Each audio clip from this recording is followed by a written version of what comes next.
Masigi hanggang Masters Day ki thoro masi masi gathering si am thina yame loina sadra sing am bazar tele aduga aina haizari gudi loina tumi bi le ko ba ko ya sa sa thamwa sadra sing focus hota ba ai rasu ya ke na ya ke lo sunna ke ne haizari hanggang Masters Day takam phanja maige yona I wonder Masters Day si Manipura kari gamana thoda yo I wonder masi hogi satu sama nasi pato lebo si I ba August na 1965 ka artificial Himalayan poka sengkang ba sengkang ba poka salah hogi paham hogi madhuki masi kagiyamata sengkang mo Salah le pangino hai hogi masjid 사실은 아무나 안다. 딱히 뭐 콘서트가 레이드가 밀머리, 아무 머리, 마포에 그 원활동, 마포에 그 원활동가 이 분위기 얼마나 무슨 그냥 원활동가 거기 포레 비비도가 나머지가 세는 무서워요. 그래서 뭘 까지는 못 보니 아주가 아이가 한글세 뭐시 거기 가만히 가는데 어떤 거 이런 말이 보이니까 거기 인디아에 아들이 어떤 거 거기 미싱 수야 만났대 나는 시시 탈때 이런 것이니까 아들이 너무 보고가 보이다 아들이 미싱이가 짜고 짜고 생각을 안 싸워 방법 마담이 뭐가 짜고 봤더니 마음으로 가산되는 시행되는 법으로 방법이 아주 뭐 안정은 아니죠. 이렇게 말하지만 그게 애드미니스트레이션에 내가 보였습니다. 마포리 또 오기로 아주 왜냐 나는 그만 그게 이렇게 먹을까 쌍전 나의 거의 방법과 애드미니스트레이션 또 우리가 여기 말 맞아 그러니까 그 포이가 보고 싶지 결과가 해보자는 것과 포기가 올라가고 우리가 좀 준비를 해서 혼자 밀리티에 가운데 하고 비는 아들이 바로 그만한데 우리가 하고가 무슨이라다 보이고가 아들이 애들이 와서 우리가 시고를 잡고 해야지 아들이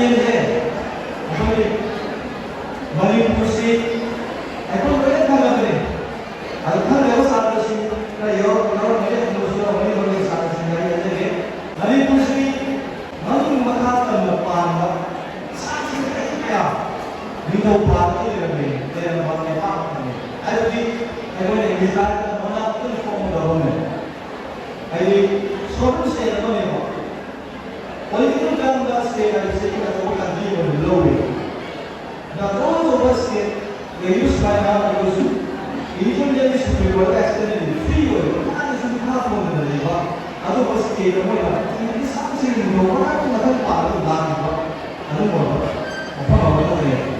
Matambagi, Satri Singh, Howsik, whole lens lima, Satri Singh, Napoy Tumbang, Matambagi, 1965, Matambagi Satri Singh, with Tawaguni. ꯑꯩꯈꯣꯏꯅ ꯉꯁꯤ ꯅꯤꯡꯁꯤꯡꯂꯤꯕ ꯃꯈꯣꯏꯅ ꯀꯠꯊꯣꯛꯈꯤꯕ ꯏꯃꯥ ꯂꯩꯕꯥꯛꯀꯤ ꯀꯠꯊꯣꯛꯈꯤꯕ ꯊꯧꯅꯥꯗꯨꯕꯨꯅꯤ ꯉꯁꯤ ꯑꯩꯈꯣꯏꯅ ꯏꯀꯥꯏ ꯈꯨꯝꯅ ꯎꯠꯇꯨꯅ ꯃꯈꯣꯏꯒꯤ ꯅꯤꯡꯁꯤꯡ ꯁꯛꯇꯝ ꯑꯗꯨꯕꯨ ꯂꯝꯕꯤ ꯁꯣꯔꯣꯛꯇ ꯄꯨꯗꯨꯅ ꯀꯣꯏꯂꯥꯎ ꯂꯥꯎꯗꯨꯅ ꯏꯃꯥ ꯂꯩꯕꯥꯛꯅ ꯌꯥꯏꯐꯔꯦ ꯑꯦꯝꯁꯨꯅ ꯍꯥꯏꯅ ꯀꯣꯏ ꯂꯥꯎꯗꯨꯅ ꯆꯠꯂꯨꯔꯤꯕ ꯑꯃꯗꯤ ꯃꯈꯣꯏ ꯃꯐꯝꯗ ꯂꯩꯁꯨ ꯀꯜꯂꯤꯕ ꯑꯃꯗꯤ ꯃꯈꯣꯏꯒꯤꯗꯃꯛꯇ ꯃꯈꯣꯏꯒꯤ ꯑꯥꯇꯃꯥꯅ ꯊꯋꯥꯏꯅ ꯏꯁꯣꯔꯒꯤ ꯃꯐꯝ ꯏꯪꯅ ꯆꯤꯛꯅ ꯅꯨꯡꯉꯥꯏꯅ ꯂꯩꯖꯔꯨꯔꯕꯗ ꯑꯩꯈꯣꯏꯅ ꯇꯨꯃꯤꯟꯅ ꯂꯦꯞꯈꯤꯕꯗꯣ ꯃꯗꯨ ꯑꯩꯈꯣꯏꯅ ꯈꯪꯃꯤꯟꯅꯒꯗꯕꯅꯤ ꯃꯔꯨꯑꯣꯏꯅ ꯁꯥꯇ꯭ꯔ ꯁꯥꯇ꯭ꯔꯤꯁꯤꯡꯗ ꯑꯩꯅ ꯍꯥꯏꯖꯅꯤꯡꯕꯗꯤ ꯅꯈꯣꯏ ꯃꯐꯝ ꯑꯁꯤꯗ ꯀꯔꯤꯒꯤꯗꯃꯛꯇ ꯂꯥꯛꯂꯤꯕꯅꯣ ꯍꯥꯏꯕꯁꯤꯅꯤ ꯌꯦꯁ ꯑꯊꯪꯕꯥꯡꯗ ꯆꯥꯎꯕ ꯁꯥꯇ꯭ꯔ ꯁꯥꯇ꯭ꯔꯤꯁꯤꯡꯗꯤ ꯈꯪꯒꯅꯤ ꯄꯤꯛꯂꯤꯕ ꯑꯉꯥꯡꯁꯤꯡꯗꯤ ꯀꯩꯁꯨ ꯈꯪꯉꯝꯃꯣꯏ ꯉꯁꯤ ꯌꯥꯝꯁꯨꯒꯤ ꯍꯟꯗꯛ ꯃꯥꯔꯆꯦꯁ ꯗꯦ ꯆꯥꯛꯂꯥꯡ ꯄꯨꯡꯆꯠ ꯇꯧꯕ ꯑꯃ ꯂꯩ ꯃꯗꯨꯗ ꯑꯩꯈꯣꯏ ꯆꯠꯂꯨꯗꯣꯏꯅꯤ ꯍꯥꯏꯅ ꯉꯟꯇꯥ ꯍꯧꯒꯠꯂꯒ ꯂꯥꯛꯑꯝꯗꯣꯏꯅꯤꯀꯣ ꯆꯨꯝꯃꯤꯀꯣ ꯑꯗꯨꯕꯨ ꯃꯁꯤ ꯃꯇꯧ ꯀꯔꯝꯅ ꯊꯣꯛꯈꯤꯕꯅꯣ ꯍꯥꯏꯕꯗꯨ ꯉꯁꯥꯏ ꯑꯩꯅ ꯑꯃꯨꯛꯅ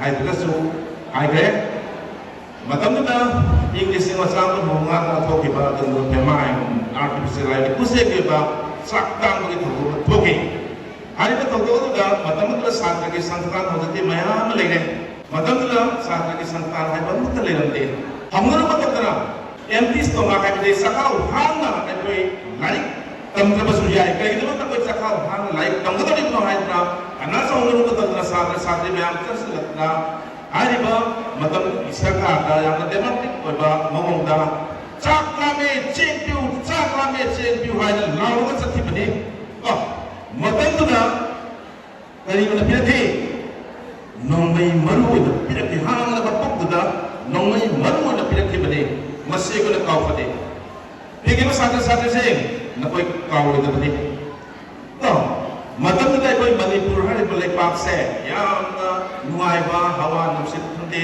ꯆꯥꯅꯕ ꯊꯛꯅꯕ ꯈꯪꯗꯦ ꯌꯥꯝꯅ ꯅꯨꯡꯉꯥꯏꯕ ꯆꯦꯡꯗ ꯍꯥꯏꯔꯁꯨ ꯌꯥꯝ ꯍꯥꯎꯕ ꯊꯣꯛ ꯊꯣꯛ ꯂꯥꯎꯕ ꯑꯗꯨꯒꯨꯝꯂꯕ ꯃꯃꯤꯡ ꯑꯩꯈꯣꯏꯒꯤ ꯁꯤꯠꯂꯕ ꯑꯍꯥꯎꯕ ꯆꯦꯡ ꯃꯈꯜ ꯃꯌꯥꯝ ꯐꯪꯉꯦ ꯍꯥꯏꯔꯤꯕ ꯆꯦꯡꯗꯨꯗ ꯃꯇꯝꯗꯨꯗ ꯃꯔꯋꯥꯔꯤꯁꯤꯡꯅꯆꯤꯡꯕ ꯃꯇꯝꯗꯨꯗ ꯁꯔꯀꯥꯔ ꯇꯥꯟꯅꯔꯒ ꯃꯄꯥꯟꯗ ꯊꯥꯗꯣꯛꯄ ꯃꯇꯝꯗꯨꯗ ꯄꯩꯁꯥ ꯂꯩꯅ ꯂꯩꯅ ꯆꯦꯡ ꯂꯩꯒꯦ ꯐꯪꯗꯕꯗꯒꯤ ꯊꯣꯛꯈꯤꯕ ꯑꯗꯨꯒꯨꯝꯕ ꯏꯍꯧꯅꯤ ꯏꯃꯥ ꯂꯩꯕꯥꯛꯀꯤꯗꯃꯛꯇ ꯆꯣꯡꯊꯣꯛꯈꯤꯕ ꯑꯗꯨꯒꯨꯝꯂꯕ ꯁꯥꯇ꯭ꯔ ꯁꯥꯇ꯭ꯔꯤꯁꯤꯡꯒꯤ ꯊꯧꯅꯥꯗꯨꯅꯤ ꯃꯔꯝ ꯑꯗꯨꯅ ꯑꯩꯈꯣꯏꯅ ꯍꯟꯗꯛ ꯃꯥꯁꯇꯔꯁ ꯗꯦꯁꯤ ꯅꯩꯅꯕ ꯃꯇꯝꯗ ꯍꯧꯈꯤꯕ ꯏꯪ ꯂꯤꯁꯤꯡ 1993ꯒꯤ ꯑꯅꯤꯁꯨꯕ ꯅꯨꯄꯤ ꯂꯥꯟ ꯑꯩꯈꯣꯏꯅ ꯀꯥꯎꯊꯣꯛꯄ ꯌꯥꯗꯦ ꯃꯗꯨꯁꯨ ꯆꯥꯛ ꯇꯥꯡꯕꯅꯤ ꯈꯨꯠꯁꯦꯝꯒꯤ ꯑꯣꯏꯕ ꯆꯥꯛ ꯇꯥꯡꯕꯒꯤ ꯊꯧꯗꯣꯛ ꯑꯗꯨꯗ ꯊꯣꯛꯈꯤꯕ ꯃꯔꯨꯑꯣꯏꯅ ꯏꯃꯥ ꯏꯕꯦꯜꯁꯤꯡꯅ ꯃꯇꯝꯗꯨꯒꯤ ꯌꯦꯡꯉꯣ ꯂꯥꯏꯔꯤꯛ ꯂꯥꯏꯁꯨ ꯍꯩꯖꯗꯕ ꯂꯝꯕꯤ ꯊꯣꯡ ꯐꯠꯇ꯭ꯔꯕ ꯀꯝꯃꯨꯅꯤꯀꯦꯁꯟꯒꯤ ꯇ꯭ꯔꯥꯟꯁꯄꯣꯔꯠ ꯀꯝꯃꯨꯅꯤꯀꯦꯁꯟ ꯈꯨꯗꯤꯡꯃꯛꯇ ꯁꯣꯊꯔꯕ ꯃꯇꯝꯗꯨꯒꯤ ꯏꯃꯥ ꯏꯕꯦꯜꯁꯤꯡꯒꯤ ꯊꯧꯅꯥꯅꯤ ꯃꯇꯝꯗꯨ ꯕ꯭ꯔꯤꯇꯤꯁ ꯁꯔꯀꯥꯔꯒ ꯃꯥꯌꯣꯛꯅꯈꯤꯕꯅꯤ ꯃꯔꯝ ꯑꯗꯨꯅ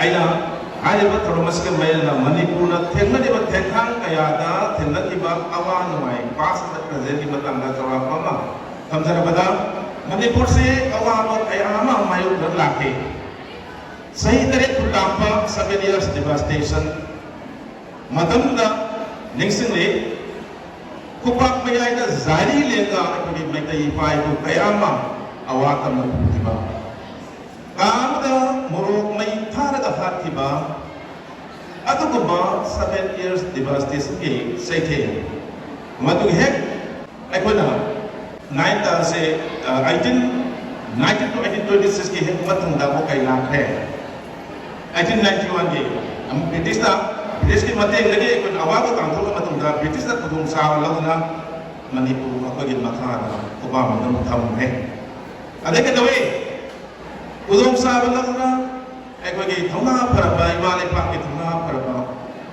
ꯑꯗꯨꯒꯨꯝꯂꯕ ꯑꯇꯣꯞꯄ ꯀꯌꯥ ꯑꯃ ꯍꯤꯡꯅ ꯐꯥꯁꯤ ꯌꯥꯗꯅ ꯍꯥꯠꯈ꯭ꯔꯦ ꯍꯧꯈꯤꯕ ꯉꯁꯤ ꯇꯥꯡ 16ꯗ ꯑꯩꯈꯣꯏꯅ ꯅꯤꯡꯁꯤꯡꯕꯗ ꯄꯥꯡꯊꯣꯛꯈꯤꯕꯗꯨꯅꯤ ꯑꯗꯨꯒꯨꯝꯂꯕ ꯑꯇꯣꯞꯄꯁꯤꯡꯒꯤ ꯃꯆꯥ ꯃꯁꯨ ꯉꯥꯛꯇꯅ ꯊꯧꯔꯛꯄ ꯃꯌꯥꯝꯁꯦ ꯃꯔꯝ ꯑꯗꯨꯅ ꯑꯩꯈꯣꯏꯅ ꯏꯃꯥ ꯂꯩꯕꯥꯛꯄꯨ ꯅꯨꯡꯁꯤꯐꯝ ꯊꯣꯛꯏ ꯏꯃꯥ ꯂꯩꯕꯥꯛꯄꯨ ꯀꯟꯗꯕ ꯌꯥꯗꯦ ꯍꯥꯏꯕꯁꯤ ꯑꯩꯈꯣꯏꯒꯤ ꯋꯥꯈꯜꯗ ꯆꯦꯟꯒꯗꯕꯅꯤ ꯃꯇꯝꯗꯨꯒꯤ ꯏꯄꯥ ꯏꯄꯨꯁꯤꯡꯒꯤ ꯊꯧꯅꯥ ꯂꯤꯡꯖꯦꯜꯗꯣ ꯑꯩꯈꯣꯏꯅ ꯀꯥꯎꯐꯗꯦ ꯍꯥꯏꯕꯁꯤꯅꯤ ꯃꯗꯨꯒꯤ ꯃꯊꯪ ꯇꯥꯔꯛꯄꯗ ꯀꯩꯗꯧꯔꯦ ꯍꯧꯖꯤꯛ ꯑꯃꯨꯛ ꯅꯤꯡꯈꯥ ꯇꯝꯂꯦ ꯏꯪꯂꯤꯁ ꯑꯃꯨꯛ ꯆꯥꯝꯃ ꯅꯤꯐꯨꯇꯔꯦꯠꯀꯤ ꯉꯁꯤ ꯇꯥꯡ 14ꯗ ꯅꯤꯡꯈꯥ ꯇꯝꯂꯕ ꯃꯅꯤꯄꯨꯔ ꯂꯩꯕꯥꯛ ꯑꯃ ꯑꯣꯏꯔꯦ ꯃꯗꯨꯒꯤ ꯃꯇꯨꯡꯗ ꯑꯃꯨꯛ ꯀꯩꯗꯧꯔꯦ ꯏꯟꯗꯤꯌꯥꯒꯤ ꯐꯤꯕꯥꯟꯗ ꯑꯃꯨꯛ ꯇꯤꯜꯂꯦ ꯑꯩꯈꯣꯏ ꯏꯟꯗꯤꯌꯥꯒꯤ ꯅꯦꯁꯟ ꯑꯃ ꯑꯣꯏꯔꯦ ꯑꯗꯨꯒꯨꯝꯂꯕ ꯏꯟꯗꯤꯌꯥꯒꯤ ꯅꯦꯁꯟ ꯑꯃ ꯑꯣꯏꯔꯕ ꯃꯇꯝꯁꯤꯗ ꯑꯩꯅ ꯄꯟꯖꯈꯤꯕ ꯋꯥꯐꯝꯁꯤꯗ ꯃꯃꯥꯡꯗ ꯊꯦꯡꯅꯈꯤꯕ ꯑꯋꯥꯕ ꯃꯌꯥꯝꯗꯨꯅꯤ ꯍꯧꯖꯤꯛ ꯑꯩꯈꯣꯏꯅ ꯉꯥꯏꯍꯥꯛꯀꯤ ꯃꯃꯥꯡꯗ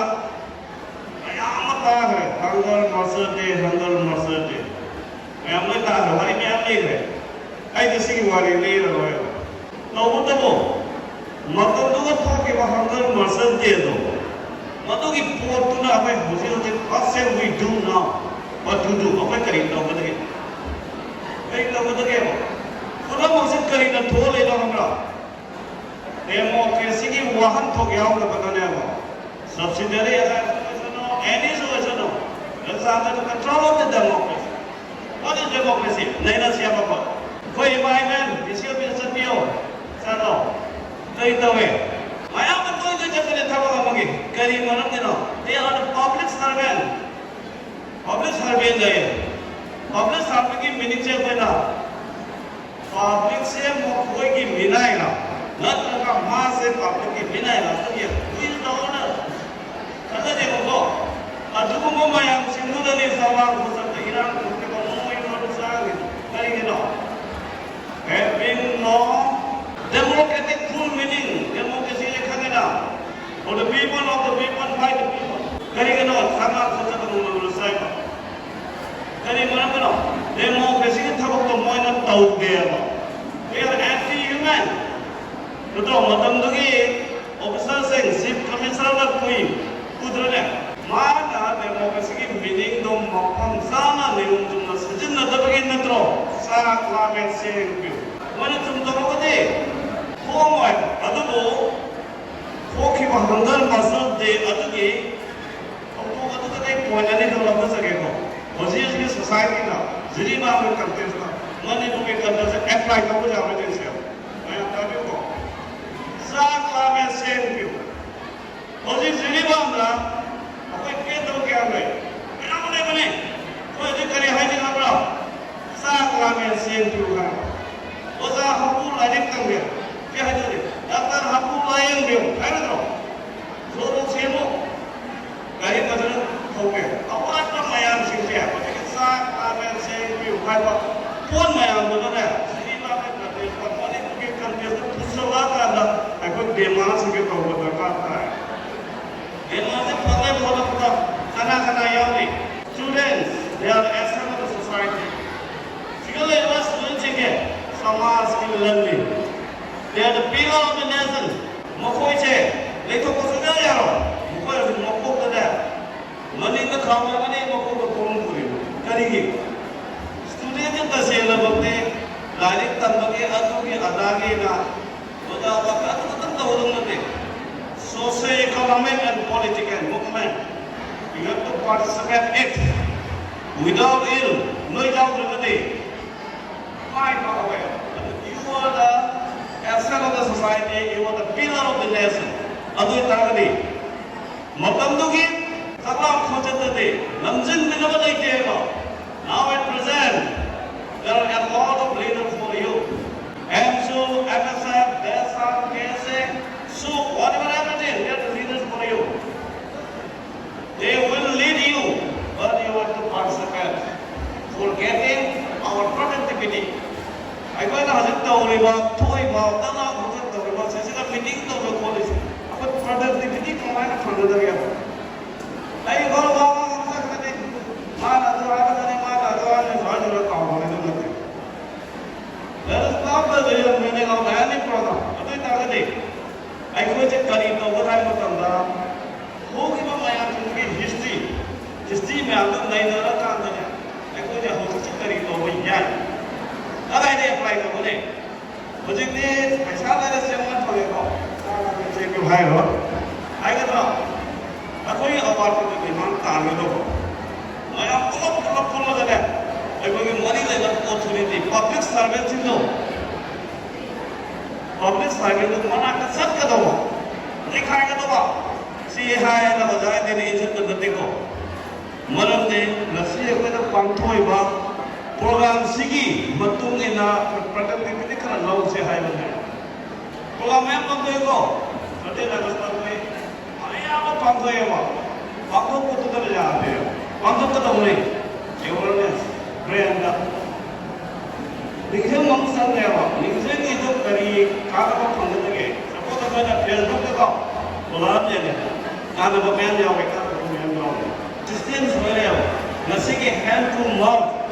Lalu kemudian berjalan ke tempat segi mana sih kau sukses saja deh dewa, imigrasi sih. Yang mana ni? Semua orang yang kerana kita mata society itu lebih riba, koi mayan sih, masih pun lama. Ayo usahakan tu. Lagi segi harga mata segi ahad koi nana sah apa sih kau ada sih. Masih ada sudah. Unity and integrity. Without unity jauh lebih kau. Ada tak apa? Ada apa? Yang mana je? Masih je mana juga. Suka lima. Awak hendak tahu yang ni. Unity lagi ni. Bukan saya betul ni. Demo masih kau hendak kawan betul ni. Apa ni direct hari ni? Amo benar bahawa ada cara kita lakukan. Mana soal berpun masih. Masih political authority देखने को political authority ये those who have elected through the election by the people नहीं बनेगा मियाँ से नहीं election का खन की बात authority में आम लो political is the highest power देखो political से कोई साहू power नहीं हो सिकी power से करना का back होगे ना economic power का back होगे ना अधुना politics करप और बात economics hamper करने Where there is economic hamper, there will be politics corrupted. Politics corrupt कोई नहीं होगा. अभी तारा से आहार उठाकर political and economy. मतलब क्या लगता है? We have a good political system. If we have a good economic condition, automatically society will rise. Society से सफल होने